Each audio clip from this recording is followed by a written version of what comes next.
Graças e paz, meus irmãos. Boa noite. Vamos abrir a palavra do Senhor no Salmo 131. Sigamos com Davi.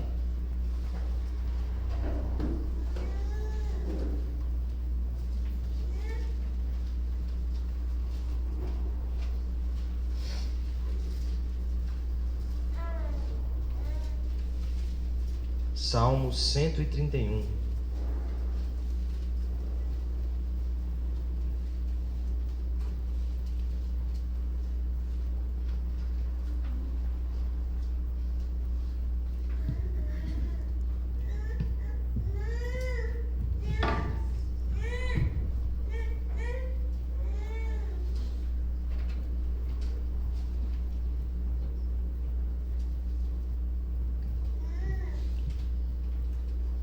Neste mês de fevereiro nós estamos celebrando o primeiro aniversário do Jardim. Nessa ocasião resolvemos fazer um mês todo de conferência com o seguinte tema: Jardim, um lugar de reconciliação. Na semana passada, o pastor Renato nos trouxe uma mensagem muito profunda sobre a reconciliação com Deus. É o começo de tudo. Hoje nós iremos abordar um outro aspecto dessa reconciliação. Porque a reconciliação que vem do céu, ela passa pelos nossos corações e depois ela se expande em nossas relações. Ela é expansiva o suficiente para abraçar toda a ordem criada, mas também é extremamente íntima e pessoal e nos ajuda com as nossas crises existenciais. Nós falaremos nessa noite sobre a reconciliação consigo mesmo. Para isso, vamos ao texto da palavra de Deus, Salmo 131, salmo pequeno, mas com verdades profundas. Acompanhe a leitura com fé e com atenção. Senhor, não é soberbo o meu coração, nem altivo o meu olhar. Não ando à procura de grandes coisas, nem de coisas maravilhosas demais para mim. Pelo contrário, fiz calar e sossegar a minha alma, como a criança desmamada se aquieta nos braços de sua mãe.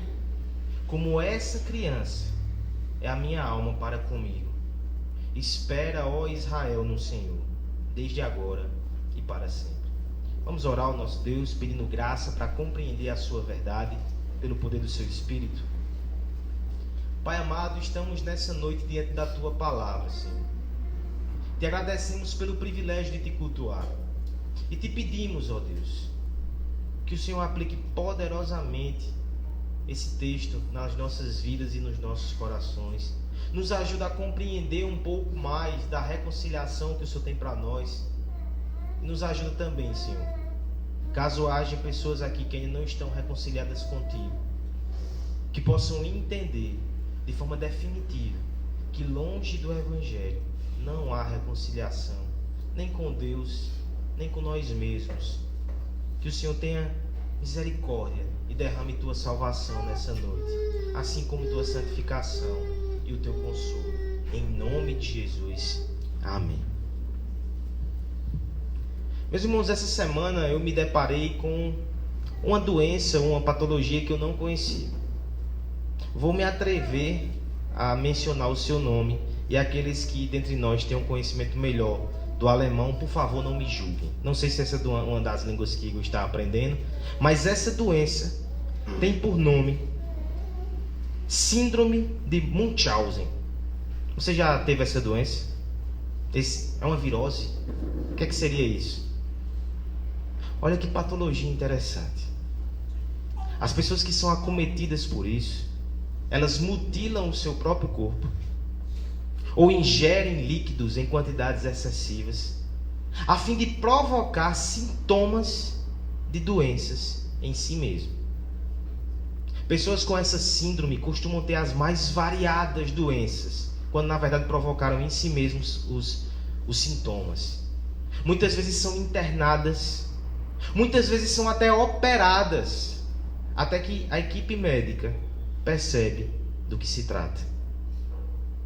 A pergunta é: por que essas pessoas procedem assim? Certamente é um grave distúrbio psicológico. mas que no fim tem o objetivo de chamar a atenção das pessoas próximas para ela. Você se pergunta, como é possível alguém agir assim? Nós vivemos num mundo quebrado e caído. E as pessoas são quebradas e caídas. E ainda que este seja um caso extremo de alguém que não tem paz consigo mesmo, em alguma medida, todos nós também prejudicamos o nosso corpo. Prejudicamos as nossas emoções, nossa saúde mental e também, especialmente, a nossa saúde espiritual. Depois do pecado nesse mundo, nós continuamente fazemos mal não só aos outros e ao próprio Deus, mas a nós mesmos. Medo, insegurança, carência, vergonha e culpa. Toda essa gama de sentimentos estão aí à disposição. E muitas vezes nós mergulhamos em tudo isso. Mas a boa nova é que assim como há reconciliação para a nossa crise e animosidade contra Deus, em Deus e na reconciliação que Ele proporciona para nós, também há reconciliação com a nossa própria alma, com o nosso próprio ser. O salmo que nós lemos, ele fala sobre isso. Talvez você tenha olhado a quantidade de versos e tenha o menosprezado. Não menospreze coisas pequenas. Olha o que Spurgeon diz sobre esse salmo tão pequenino. Se os salmos são pedras preciosas, estamos diante de um pequeno salmo que é uma pérola. É uma linda pérola que adorna o pescoço da paciência. É um dos salmos mais curtos de ler, mas um dos mais longos para aprender e aplicar. Por certo, ele fala de uma criança pequena, mas é uma lição que desafia homens e mulheres crescidos.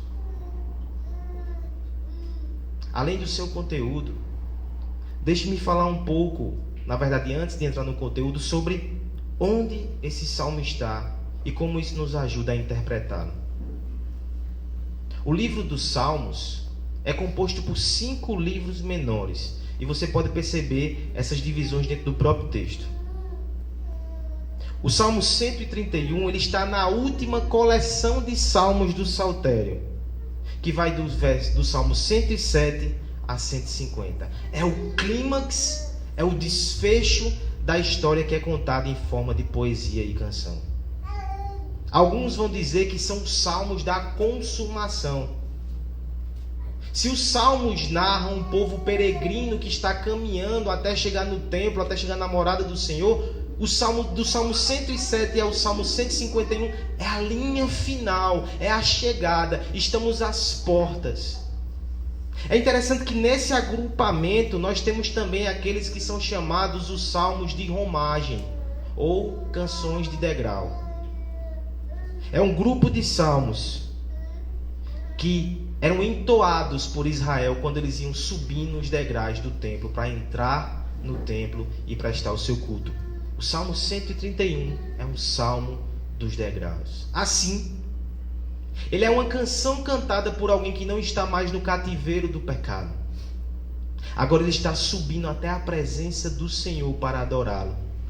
Ele já deixou a inimizade para trás, mas ele ainda está nesse progresso para alcançar finalmente o seu destino final. Entre tantas as emoções que são narradas nesses salmos, esse especificamente, ele fala sobre calma, sobre paz, sobre reconciliação consigo mesmo. E veja como é interessante e como se harmoniza com a nossa proposta. O Salmo 130 que foi lido aqui fala sobre reconciliação com Deus. Se contasse todos os pecados, quem subsistiria? Mas contigo está o perdão, ó Deus. Reconciliação com Deus. O Salmo 131 é extremamente intimista. 3 versos. E nós temos aqui 8 pronomes pessoais de primeira pessoa. É muito íntimo.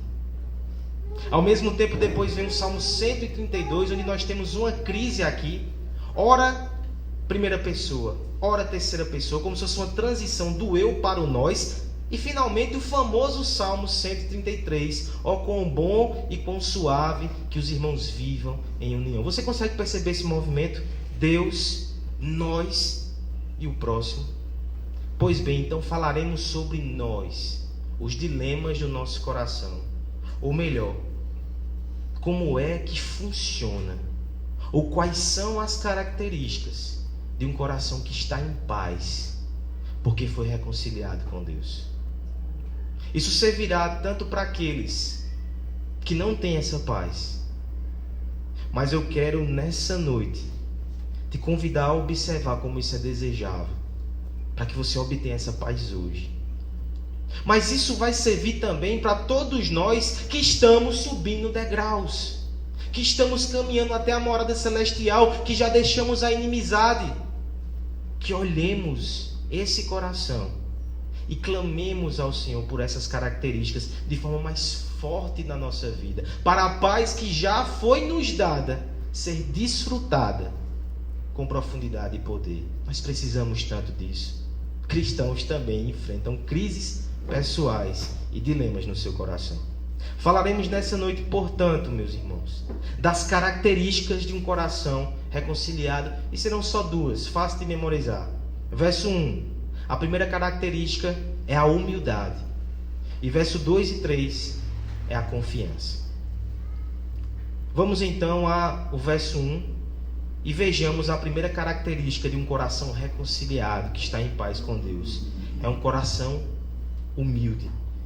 Leamos, por favor, a uma só voz o verso 1. Senhor, não é soberbo o meu coração, nem altivo o meu olhar. Não ando à procura de grandes coisas, nem de coisas maravilhosas demais para mim. Não ando à procura de grandes coisas, nem de coisas maravilhosas demais para mim. Você já ouviu falar de Carl Friedrich Hieronymus von Munchausen? 5 palavras em alemão. Como eu treinei. Eu acho que ficou terrível. 5 palavras, mas nós podemos chamar esse nome tão grande pela sua alcunha mais conhecida, Barão von Munchausen. Este homem deu nome à síndrome. Quem era ele? Ele fazia parte do exército russo. Agora eu percebi, não é alemão, é russo. Talvez Ana Karenina me ajude. É russo. E ele lutou na campanha com o Império Turco. Só que quando voltou dessa discussão militar, ele propagava seus feitos de forma extremamente exagerada. E todos sabiam que ele não foi esse grande herói de guerra. O seu nome virou chacota, até que se tornou o nome de uma patologia. É interessante que essa tendência de ter um orgulho fantasioso, uma opinião elevada sobre nós mesmos, uma vaidade injustificada faz parte do nosso coração pecaminoso. É fonte de crise e fonte de frustração, fonte de angústia. Como é que o coração reconciliado lida com essas questões do desejo de grandeza? O salmista vai nos dizer que ele matou essa soberba. É muito forte o início desse salmo. Senhor, não é soberbo o meu coração. Quem de nós poderia dizer essas palavras? Talvez você não admita, mas esse é um dos maiores problemas que nós temos. A soberba, o orgulho e a vaidade não é só efeito da queda, é a causa da própria queda. O reformador João Calvino dizia que nossos primeiros pais tiveram tudo, mas nem tudo era suficiente para aquele que se achava o próprio Deus e só aceitava ser como o próprio Deus. Foi por isso que nossos primeiros pais caíram. Veja como a soberba, a opinião elevada demais sobre si mesmo, está na raiz de todos os nossos problemas.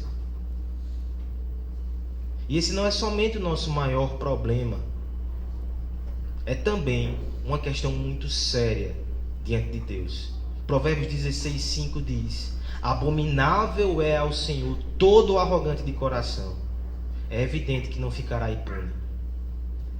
Mas Davi, chega diante de nós, abre o seu coração, revela-nos a sua oração e diz que a soberba para ele não é mais um problema. Com isso, ele não está dizendo que não tem tentações ou em alguns momentos é orgulhoso, mas que aquilo não o escraviza mais. O seu coração não é um coração marcado por essa vaidade. Aquele que é reconciliado com Deus, que conhece o Deus verdadeiro e a sua grandeza, que conhece a profundidade do seu próprio pecado, que conhece a graça, que foi salvo não por merecimento, mas por graça, aí ele tem um forte aliado ou fortes argumentos para fulminar toda soberba e todo orgulho no seu coração. Mas não pense que isso é fácil. No texto original, em hebraico, a organização das palavras não é exatamente essa. A partícula negativa está no início do salmo e se repete 3 vezes como se fosse uma estrutura muito intencional.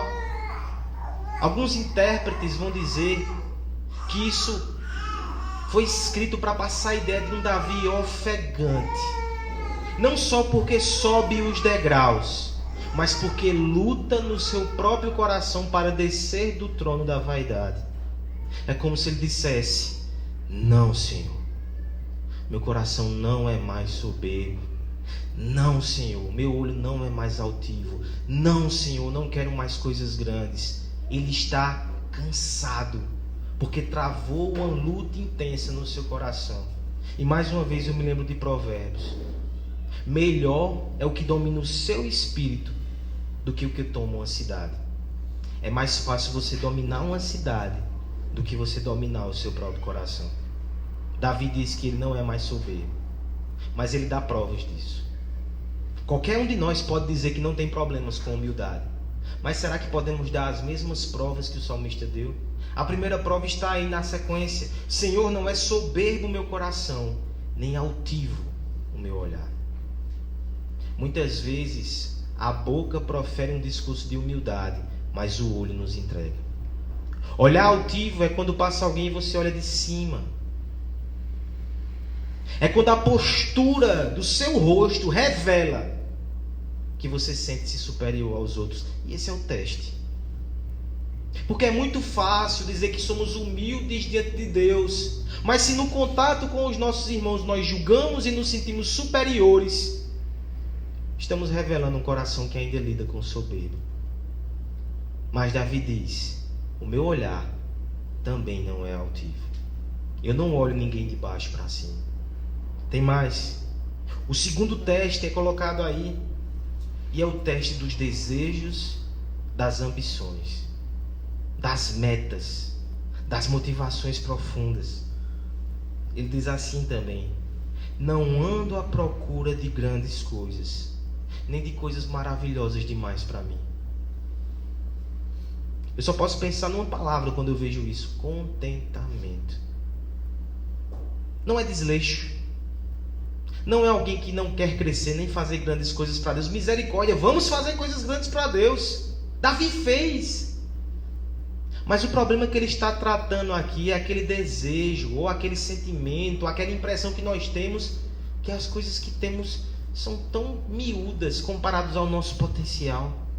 Deveríamos fazer coisas muito maiores, deveríamos ocupar posições bem mais destacadas. Davi até ocupou, mas ele está nos dizendo que o seu coração não era mais escravo disso. E perceba que para Davi é um tanto quanto mais desafiador do que nós, porque ele tinha promessas. Nicodemos vai sugerir que o contexto desse salmo é exatamente no momento em que Davi tinha sido ungido como rei por Samuel, mas passou anos e anos e anos sem assumir o trono, porque Saul estava lá no trono, e Saul começou a dizer que Davi ambicionava o seu trono e estava armando uma conspiração. Davi está confessando aqui a Deus: Senhor, meu coração não busca isso. Eu sei que eu tenho uma promessa. Se fores da tua vontade, tu vai mover a situação, mas eu não tenho essa ambição. Eu não vou tramar, eu não vou me corromper, eu não vou olhar de cima para baixo para Saul, eu não vou alimentar a soberba no meu coração. Ele tinha uma promessa, mas ele tinha um coração em paz. Nós nem promessa temos. E tantas vezes somos inquietos porque não estamos satisfeitos com aquilo que temos, com aquilo que somos. Como é possível então ter um coração assim? Como é possível ter um coração assim? Aquele que foi reconciliado com Deus, ele descobre aquele que é a maior grandeza do universo e o abraça pela fé. Como é que essa pessoa vai ficar insatisfeita por não ter alguma coisa, não galgar algum degrau, ou não ter algum conhecimento ou reconhecimento? Aquele que tem a inimizade com Deus afastada precisa colocar tudo em uma nova perspectiva. Por exemplo, imagine que você está na consciência cristã daqui a algumas semanas, 15 dias, uma sensação térmica de 42 graus, e você está com um sorvete na sua mão, uma casquinha, e você devora aquilo ali com muito entusiasmo. Chega a dói os dentes, se você tem sensibilidade como eu. Talvez Letícia diga é cárie, não sei. Você está lá tomando sorvete. Vire de cabeça para baixo agora a sua casquinha e compare a pirâmide do Parque do Povo. Quem é maior? Obviamente, a pirâmide. Mas se a sua casquinha estiver bem diante dos seus olhos, aquilo vai causar uma perspectiva enganosa. Diante do seu globo ocular vai parecer que a casquinha de sorvete que está diante dos seus olhos é maior do que aquela construção e edificação. Muitas vezes é isso que acontece conosco na vida espiritual também. Deus é maior do que tudo e do que todos e do que as coisas que temos ou queremos ter. Mas às vezes nós, pela necessidade que sentimos, colocamos elas tão perto dos nossos olhos que elas parecem melhor do que Deus. Ele fica lá no fundo, ele fica desbotado.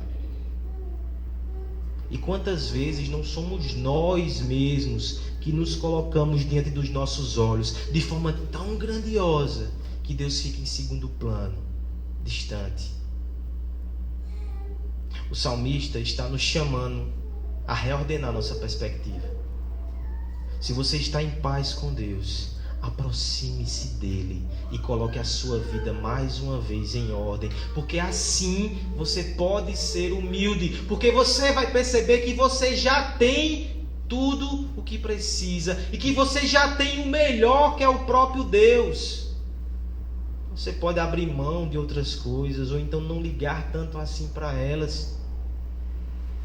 João Calvino, no começo do seu livro Institutos da Religião Cristã, ele vai usar esse argumento para iniciar o seu livro.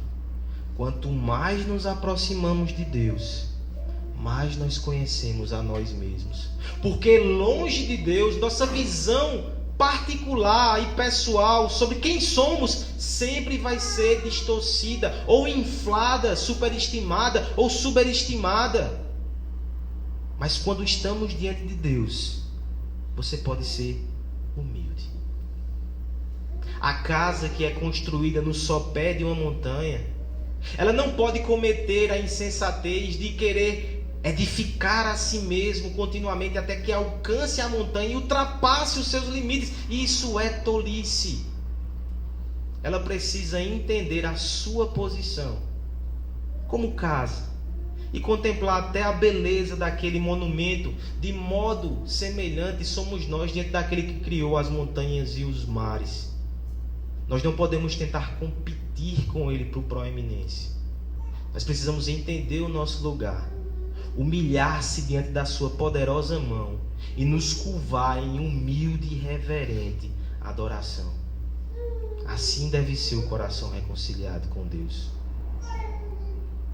Pense em Moisés, príncipe no Egito, educado na corte do faraó, um homem extremamente capaz. Ele toma conhecimento que é um hebreu, e a primeira coisa que ele faz é com as suas próprias mãos matar um dos seus compatriotas. Resultado: ele é rejeitado pelos seus irmãos. Ele precisa fugir da presença do faraó. Ele vai para o deserto. Lá no deserto ele passa 40 anos sendo pastor de ovelhas, comendo poeira, recebendo da parte de Deus instrução e graça, para quando tivesse o coração humilde, voltar, não com espada, mas com um cajado, porque Deus usa servos humildes e humilhados. Como está o seu coração diante de Deus? Você consegue perceber esse fruto?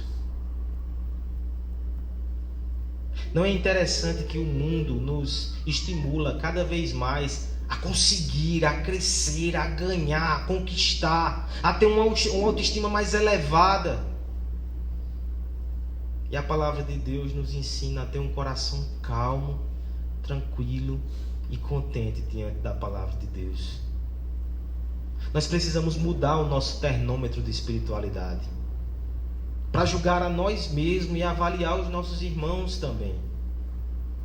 Porque aquele que verdadeiramente tem um coração reconciliado com Deus não é necessariamente aquele que tem mais saber teológico.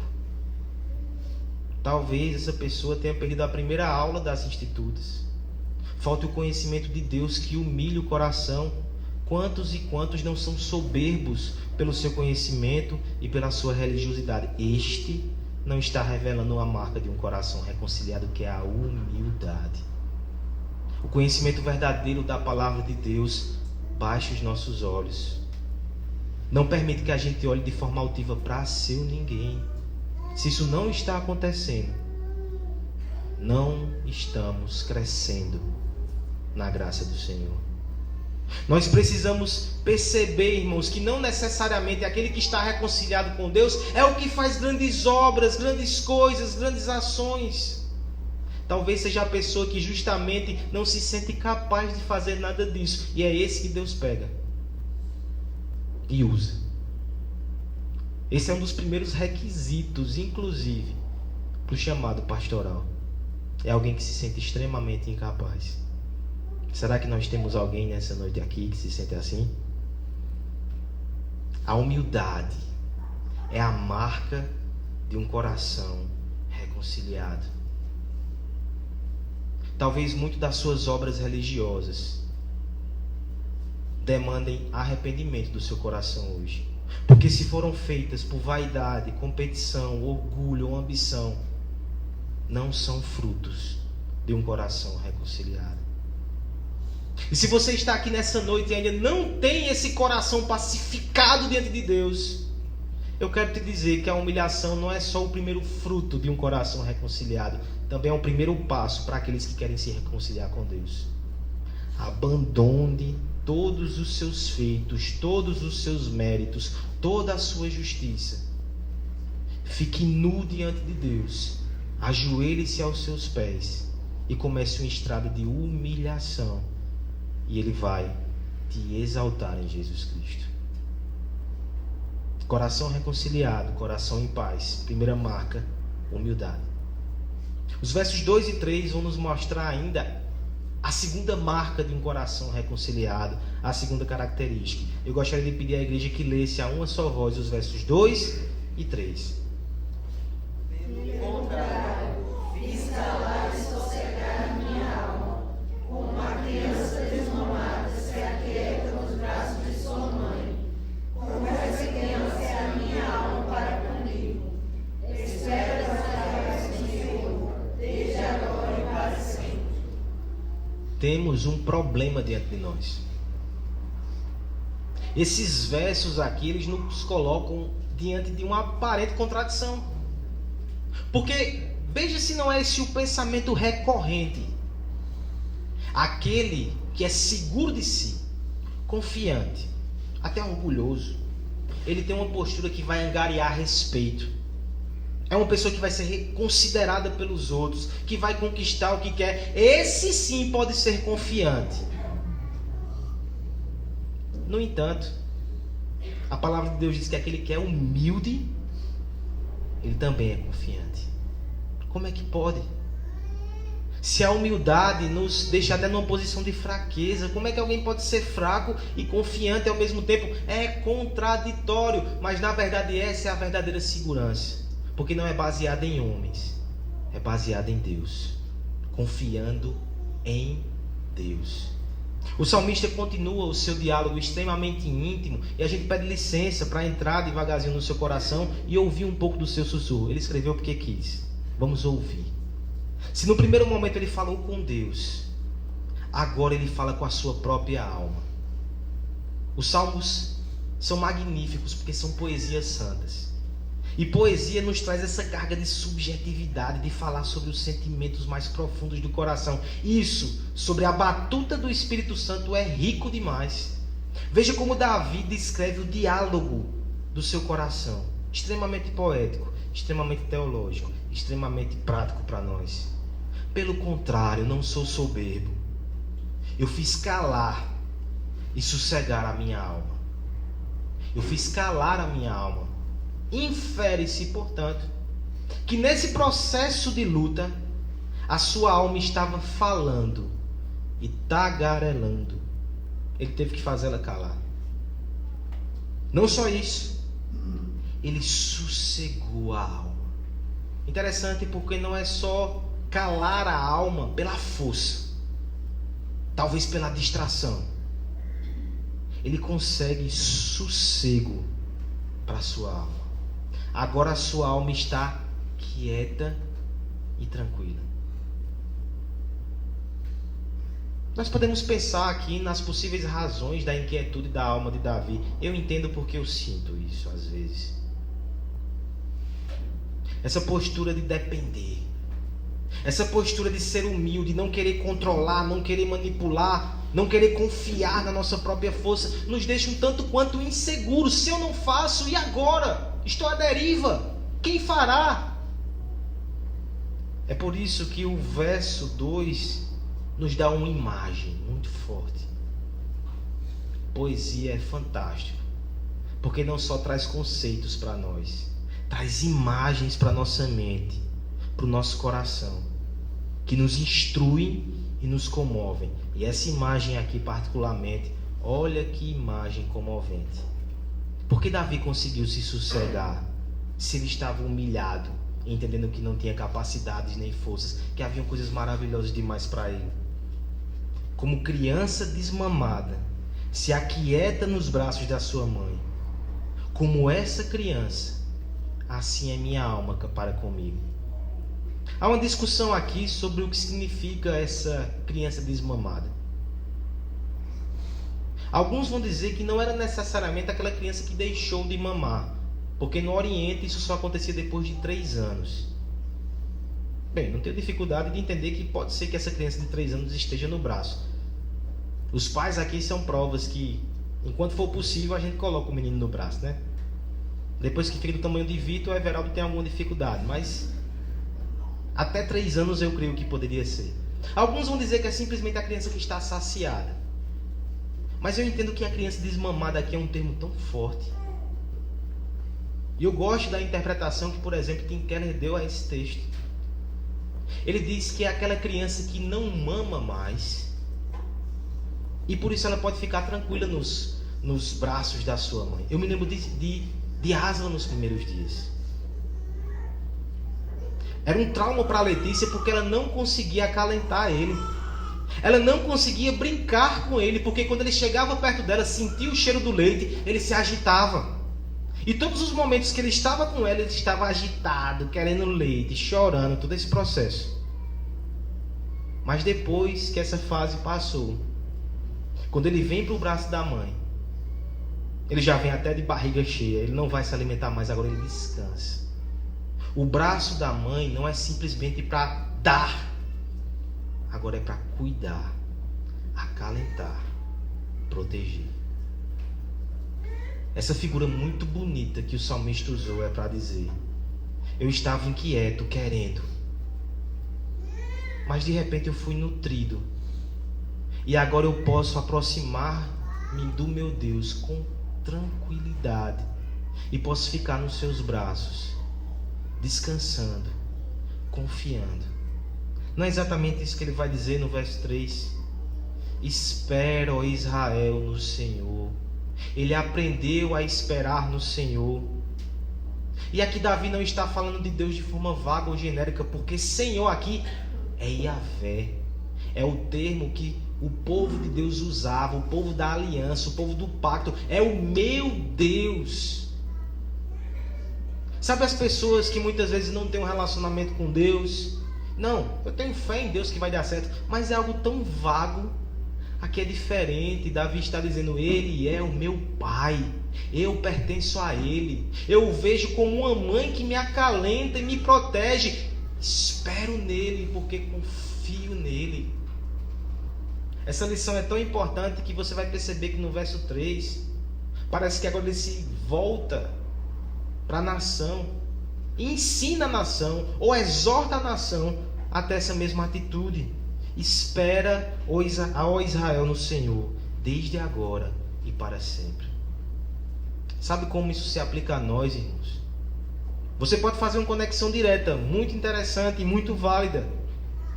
Jesus, no Evangelho, lá em Mateus capítulo 18, ele recebe criancinhas e ele fala aquilo que é bem conhecido por nós: quem se faz humilde como esta criança é o maior no reino dos céus. É a mesma ideia.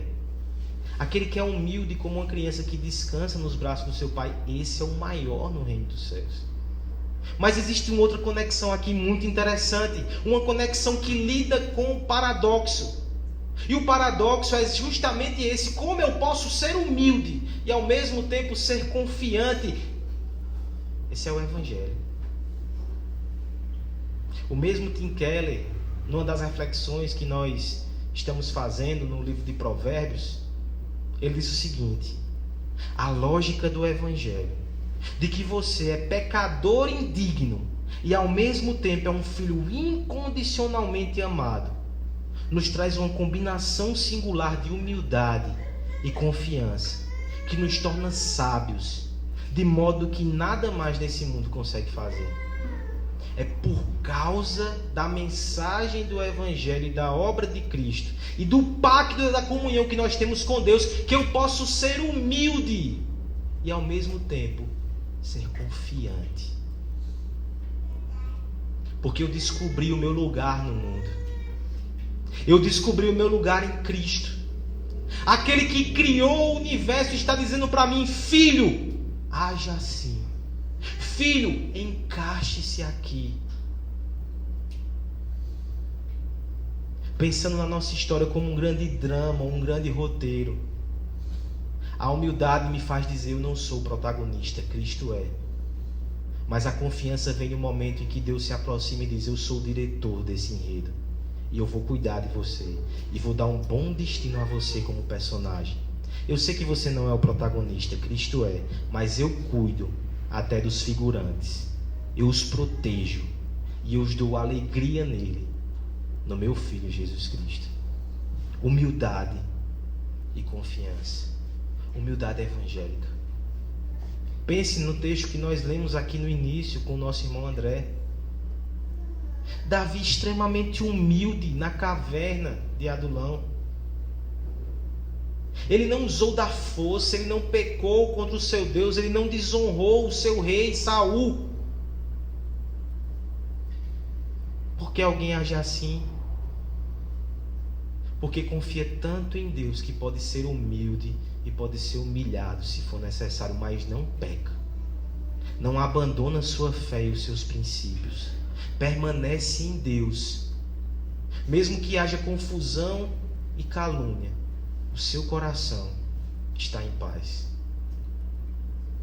Irmão, deixa eu dar uma palavra bem direcionada para você aqui nessa noite. Até quando você vai sofrer por causa da sua reputação ou por causa das opiniões dos outros? Você não pode controlar nada disso. Mas você pode se humilhar diante de Deus e confiar que Ele cuida do seu nome, da sua reputação e da sua vida. Não fique ansioso ou angustiado. Permaneça fazendo aquilo que Deus coloca ao seu alcance. Não se dobre, se desdobre, se angustie. Resolva o seu coração com Deus. Fique em paz.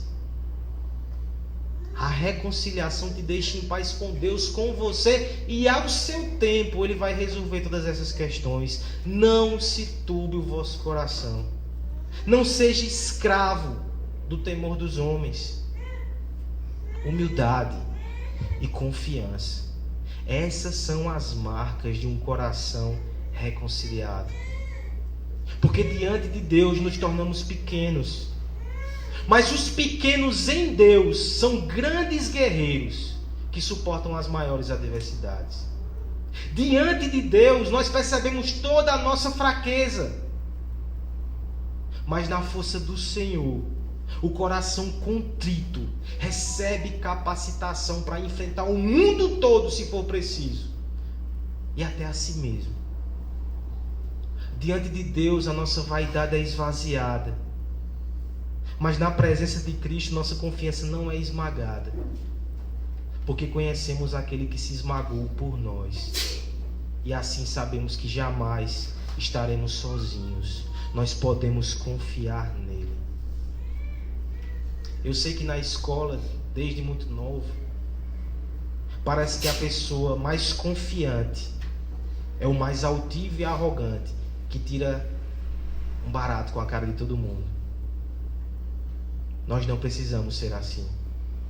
Podemos ser humildes e confiantes em Deus. Eu quero que você perceba que isso muda até a forma como nós medimos o crescimento. Os momentos da sua vida e da minha vida que a gente mais cresceu no Senhor não é aqueles que estava tudo sob controle, que dava tudo certo, que nós mandávamos na situação. Talvez sejam exatamente aqueles momentos que tudo saiu do nosso controle, que a gente foi até humilhado pelas circunstâncias, mas aprendeu a confiar em Deus. Ali crescemos e ali está a paz.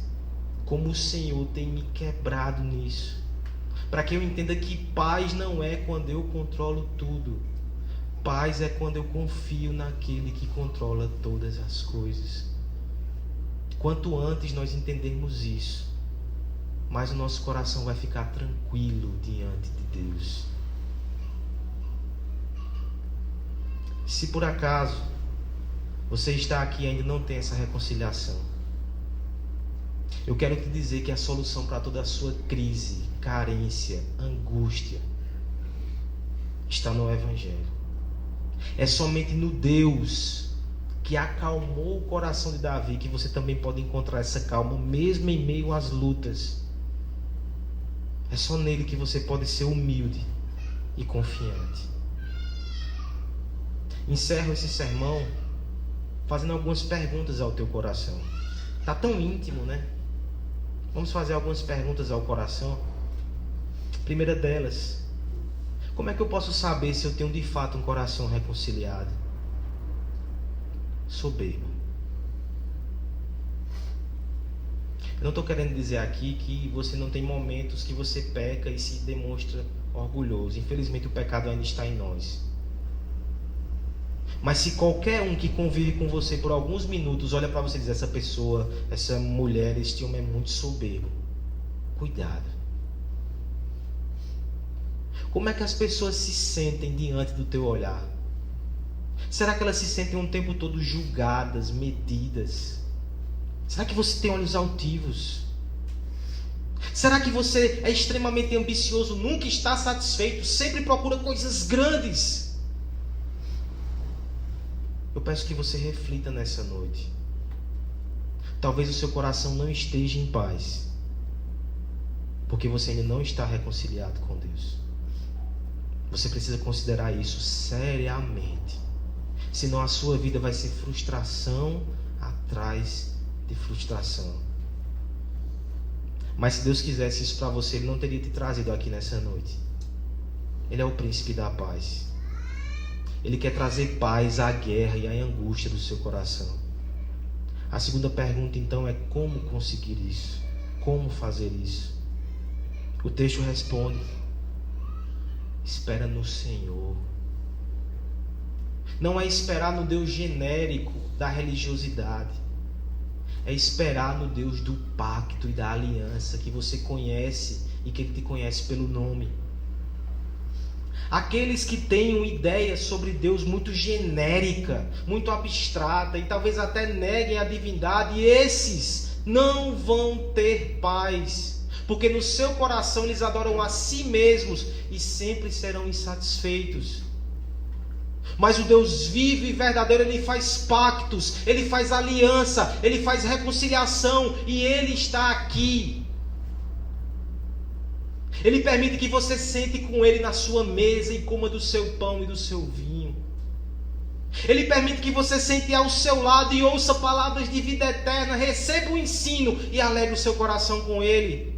Ele te leva aos pés da cruz e mostra o seu Filho crucificado, para que seu coração se rasgue e você perceba que tudo que você precisa já foi conquistado ali no Calvário. Você pode ter o coração tranquilo e descansado na presença de Deus. Reconcilie-se com Deus. Se por acaso, meu irmão, a sua pergunta é outra, e você tem pensado como é que eu posso desenvolver isso no meu coração, porque eu creio que já fui reconciliado, mas eu tenho tanta angústia e tanta luta ainda. Eu quero te dizer que Deus está trabalhando em você, se você é filho dele. E Ele leva isso tão a sério, que, por exemplo, quando Ele chamou Paulo, Ele deu revelações grandiosas, para que ele não se ensoberbecesse. Lá em 2 Coríntios, a palavra de Deus vai nos dizer que Ele colocou um espinho na carne. Olha como Deus leva a sério isso. Ele não quer filhos soberbos. E Ele vai lutar contra você para extirpar esse mal do seu coração. Mas quanto antes você perceber isso, melhor vai ser. Perceba o Senhor esvaziando, abrindo, fechando portas, movendo circunstâncias, para que você aprenda a ser mais satisfeito em Deus, para que você tenha mais paz no seu coração, uma paz que não depende das coisas que Ele te dá ou das coisas que Ele faz, depende de quem Ele é, de quem você é nele, reconciliado. Esse texto é acima de tudo uma boa nova. E aqui eu encerro. Alguém já disse que esse salmo nos anima porque apresenta um rei extremamente carismático e poderoso. Um grande homem que se tornou humilde. E sendo assim, nos mostra que nós, que talvez não sejamos tão grandes quanto ele, também possamos, já que ele tão grande se curvou, eu posso ser humilde também e confiante. No entanto, eu conheço alguém que é maior do que Davi. Ele se fez homem. Ele deixou a sua glória. Ele foi o manso e humilde de coração. Ninguém se compara a Cristo no quesito humildade e confiança em Deus. Ele entregou sua alma a Deus. Ele sofreu os horrores do inferno. Ele levou a nossa condenação, confiando que Deus não o deixaria perecer, mas o resgataria da morte. Ninguém foi tão humilde quanto Cristo. E ninguém foi tão confiante quanto Cristo. E a boa nova que eu tenho para você é que no momento que você entrega a sua vida a Ele, Ele também entrega a vida dele a você. E nós somos feitos um com Cristo. Por causa dele e nele, eu posso dominar o meu coração soberbo. Eu posso fazer desse salmo minha oração esperançosa. Senhor, não é soberbo o meu coração, nem é altivo o meu olhar. Nele e por causa dele, você pode ser humilde e você pode ser confiante. Reconcilie-se com Deus e reconcilie-se consigo mesmo através do Evangelho de Cristo. Vamos orar?